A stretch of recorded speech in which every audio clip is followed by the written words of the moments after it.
जोहार झारखंड वासियों, झारखंड सर्कल में आपका स्वागत है। रोजाना सिर्फ और सिर्फ झारखंड से बड़ी खबरें देखने के लिए झारखंड सर्कल को अभी सब्सक्राइब कर ले। देश में पहली बार women's Asian hockey championship trophy, Ranchi में होगा सभी मैच। देश में पहली बार women's Asian hockey championship trophy का आयोजन होने जा रहा है। अच्छी बात यह है कि इसकी मेजबानी रांची को मिली है। यह पहला मौका है जब रांची में हॉकी का कोई इंटरनेशनल टूर्नामेंट खेला जाएगा। मंगलवार को हॉकी इंडिया, हॉकी झारखंड और झारखंड सरकार ने संयुक्त रूप से इसकी घोषणा की है। 27 अक्टूबर से 5 नवंबर तक आयोजित होने वाले टूर्नामेंट के सभी मैच रांची के Marang Gomke Jaipal Singh astroturf hockey stadium में खेले जाएंगे। झारखंड के खेल मंत्री हफीजुल हसन ने चैंपियनशिप ट्रॉफी के लोगो का भी अनावरण किया। मंत्री द्वारा हॉकी इंडिया के अध्यक्ष को स्पॉन्सरशिप अमाउंट के रूप में 10 करोड़ रुपए का चेक सौंपा गया। वहीं खेल निदेशक सरोजनी लकड़ा और हॉकी इंडिया के अध्यक्ष डॉक्टर दिलीप तिर्की के बीच MOU हुआ। इस इंटरनेशनल टूर्नामेंट का आयोजन 1985 से हो रहा है, जबकि पहली बार भारत को इसकी मेजबानी मिली है। हसन ने कहा कि CM हेमंत सोरेन के प्रयास से पहली बार देश में होने वाले इस इंटरनेशनल टूर्नामेंट की मेजबानी रांची को मिली है। बता दें कि भारतीय टीम में झारखंड की 4 खिलाड़ी खेलेंगी। टीम में निक्की प्रधान, सलीमा टेटे, ब्यूटी डुंगडुंग और संगीता कुमारी को शामिल किया गया है। राज्य में लगातार दूसरे साल सूखा। राज्य में इस बार भी किसानों के लिए बड़ी राहत नहीं है। राज्य के सिर्फ 4 जिलों में सामान्य बारिश हुई है, जबकि 19 जिलों में सामान्य से कम बारिश हुई है। चतरा जिला में बिल्कुल सूखा है। कृषि मंत्री बादल पत्रलेख ने भरोसा दिलाया है कि किसानों को सरकार राहत देगी। इसके लिए रणनीति तैयार की जा रही है। 15 सितंबर तक राज्य के कृषि की बुआई और उपज को लेकर विस्तृत रिपोर्ट तैयार कर ली जाएगी। राज्य में कुल 47% आच्छादन हुआ, जो औसत से 53% कम है। यह एक चिंतनीय है। पहले राज्य में जहां 3 और 4 वर्षों के अंतराल में सुखाड़ आता, वहीं अब पर्यावरण असंतुलन की वजह से लगातार यह दूसरा वर्ष है जिसने किसानों की चिंताएं बढ़ा दी है। इस बार औसत से 38% बारिश कम हुई है। झारखंड के इन 7 जिलों के 10,000 बेरोजगार युवाओं को 29 अगस्त को ऑफर लेटर देंगे CM हेमंत सोरेन। हाल में ही चाईबासा में बेरोजगार युवाओं को ऑफर लेटर देने के बाद अब मुख्यमंत्री हेमंत सोरेन धनबाद में युवाओं को ऑफर लेटर देंगे। हेमंत सोरेन 29 अगस्त को धनबाद के स्पोर्ट्स स्टेडियम 8 लेन रोड में आयोजित होने वाला कार्यक्रम में बेरोजगार युवाओं को ऑफर लेटर सौंपेंगे।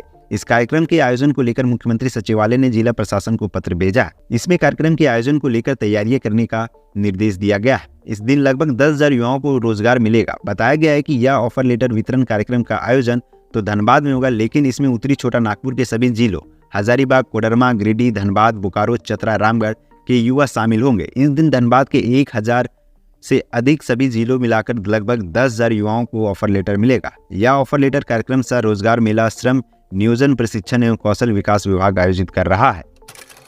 राष्ट्रपति से मिल खिल उठे बच्चों के चेहरे, महामहिम से मिला दुलार। झारखंड, छत्तीसगढ़, उड़ीसा, राजस्थान और मध्य प्रदेश के एकलव्य मॉडल आवासीय विद्यालय में पढ़ रहे 460 छात्रों को शैक्षणिक भ्रमण कार्यक्रम के तहत राष्ट्रपति भवन के दौरे करने का अवसर प्राप्त हुआ। यह कार्यक्रम जनजातीय मंत्रालय एवं राष्ट्रीय आदिवासी छात्र शिक्षा समिति के द्वारा तत्वावधान में आयोजित की गई। छात्रों के साथ एकलव्य विद्यालय के 40 शिक्षक भी इस भ्रमण पर मौजूद थे। इस दौरान सभी छात्रों से राष्ट्रपति द्रौपदी मुर्मू ने राष्ट्रपति भवन में मुलाकात कर संवाद किया। इस अवसर पर केंद्रीय जनजातीय मामले के मंत्री अर्जुन मुंडा, केंद्रीय राज्य मंत्री रेणुका सिंह और केंद्रीय राज्य मंत्री बिंदेश्वर टुडू उपस्थित रहे। अपने भ्रमण के दौरान छात्रों ने अमृत उद्यान, राष्ट्रपति भवन, संग्रहालय और पुस्तकालय का दौरा किया। गिरिडीह के नावाडीह और धावाटांड़ की जनसभा में बाबूलाल का हेमंत सरकार पर कड़ा प्रहार। भाजपा प्रदेश अध्यक्ष बाबूलाल मरांडी ने मंगलवार को डुमरी उपचुनाव में प्रचार अभियान का श्रीगणेश किया। बारिश के बीच मरांडी ने नावाडीह और धावाटांड़ में जनसभा को संबोधित करते हुए हेमंत सरकार पर कड़ा प्रहार किया। उन्होंने कहा कि हेमंत सरकार ने पिछले 2.5-3 वर्षों से राज्य को लूटा है। खान, खनिज, जंगल, बालू, पत्थर सब लूटे हैं। ऐसी लुटेरी सरकार को राज्य से उखाड़ फेंकने की जरूरत है। उन्होंने कहा कि आज राज्य में अपराधी बेलगाम है। हत्या, लूट, चोरी, डकैती, अपहरण की घटनाएं आम हो गई है।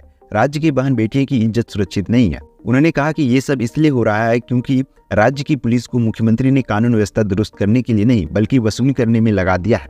मरांडी ने कहा है कि राज्य में भ्रष्टाचार चरम पर है। ब्लॉक, थाना कहीं भी जाए बिना पैसे के आवास, जाति प्रमाण पत्र भी नहीं बनते। सांसद दीपक प्रकाश ने केंद्र से झारखंड में बायो CNG प्लांट स्थापित करने की मांग की। भाजपा के राज्यसभा सांसद दीपक प्रकाश ने केंद्रीय आवास और शहरी मामलों व पेट्रोलियम और प्राकृतिक गैस मंत्री हरदीप सिंह पुरी को मंगलवार को पत्र लिखा है। इसके जरिए झारखंड में रांची सहित अन्य शहरों जमशेदपुर, धनबाद, बोकारो, हजारीबाग, दुमका, मेदिनीनगर व चाईबासा में बायो CNG प्लांट स्थापित करने का आग्रह किया है। पत्र में कहा है कि CNG को विश्व स्तर पर हरित ईंधन के रूप में मान्यता प्राप्त है। आने वाले दिनों में बायो CNG भारत के भविष्य का ईंधन बन सकता है। यह न केवल भारत के प्राकृतिक गैसों के आयात पर आने वाले खर्च को कम कर सकता है, बल्कि देश में कचरे से निपटने में भी मदद कर सकता है। डुमरी विधानसभा सीट पर उपचुनाव में 50% बूथों पर होगी वेबकास्टिंग। डुमरी उपचुनाव को लेकर बोकारो जिला प्रशासन ने तैयारियां मुकम्मल करने का काम शुरू कर दिया है। बोकारो के डीसी कुलदीप चौधरी और एसपी प्रियदर्शी आलोक ने मंगलवार को चुनाव की तैयारी को लेकर संयुक्त रूप से जानकारी दी है। उन्होंने बताया कि चुनाव के मद्देनजर पूरी तैयारी की जा रही है। मतदान केंद्रों में मतदाताओं को कोई दिक्कत नहीं हो, इसके लिए व्यापक तैयारी की जा रही है। सभी संवेदनशील बूथों में भी फोर्स की तैनाती की जाएगी। बोकारो जिले के नवाडी प्रखंड में 129 और चंद्रपुरा प्रखंड में 45 मतदान केंद्रों में 5 सितंबर को मतदान होगा। चुनाव शांतिपूर्ण और निष्पक्ष रूप से कराने के लिए कुल 27 सेक्टर बोकारो जिले में बनाया गया है। इसमें 20 सेक्टर नवाडी और 7 सेक्टर चंद्रपुरा में। इसके अलावा 17 क्लस्टर भी बनाए गए हैं। जेल में बंद व्यवसायी विष्णु अग्रवाल रिम्स में भर्ती। जमीन घोटाला मामले में होटवार जेल में बंद व्यवसायी विष्णु अग्रवाल को रिम्स में भर्ती कराया गया है। मेडिसिन विभाग के एचओडी डॉक्टर विद्यापति ने मंगलवार को बताया कि अनियंत्रित शुगर, ब्लड प्रेशर, सांस लेने में समस्या और पेट के निचले भाग में सूजन के बाद रिम्स के ट्रामा सेंटर के पहले तल्ले पर भर्ती कराया गया है। डॉक्टर विद्यापति ने बताया कि विष्णु अग्रवाल का प्रारंभिक चरण में दवाइयां दी गई है। रूटीन जांच में CBC, RFT, LFT, ultrasound, blood sugar, ECG, echo और यूरिन टेस्ट के लिए सैंपल लिया गया है। रिपोर्ट का इंतजार है। रिपोर्ट के आधार पर इलाज की जाएगी। उन्होंने बताया कि उनके इलाज के लिए मेडिकल बोर्ड का गठन किया गया है। संभवतः बुधवार को मेडिकल बोर्ड की बैठक होगी और उसमें इलाज को लेकर चर्चा की जाएगी। डुमरी विधानसभा सीट पर उपचुनाव में झामुमो सुप्रीमो शिबू सोरेन और अविनाश पांडे करेंगे प्रचार। डुमरी विधानसभा सीट पर उपचुनाव 5 सितंबर को है। सत्ता और विपक्ष पूरी जोर लगा रहे हैं। यह सीट दोनों पक्षों के लिए कई मायनों में खास महत्व रखता है। इसका अंदाजा इसी से लगाया जा सकता है कि चुनाव में फतह के लिए स्वर्गीय जगन्नाथ महतो के काफी करीबी रहे शिबू सोरेन ने इस क्षेत्र में उतरने का निर्णय लिया। पूरे चुनावी अभियान का नेतृत्व खुद शिबू सोरेन करेंगे। इतना ही नहीं, नए गठबंधन इंडिया के करीब करीब सभी दलों के नेता चुनाव अभियान में उतरेंगे।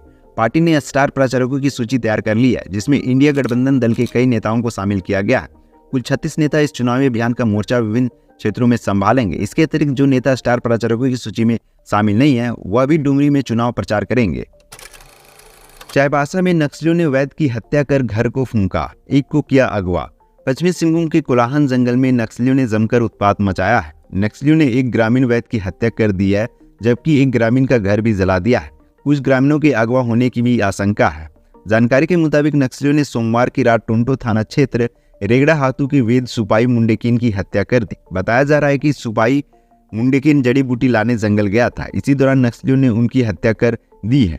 इस घटना को अंजाम देने के बाद नक्सलियों ने वैद के भाई के साथ मारपीट भी की है। इसके बाद नक्सलियों ने रेगड़ा हाथू में स्थित मान सिंह कोड़ा के घर को भी जला दिया है। सरकार ने हाईकोर्ट में दाखिल की अवैध खनन की रोकथाम पर स्टेटस रिपोर्ट।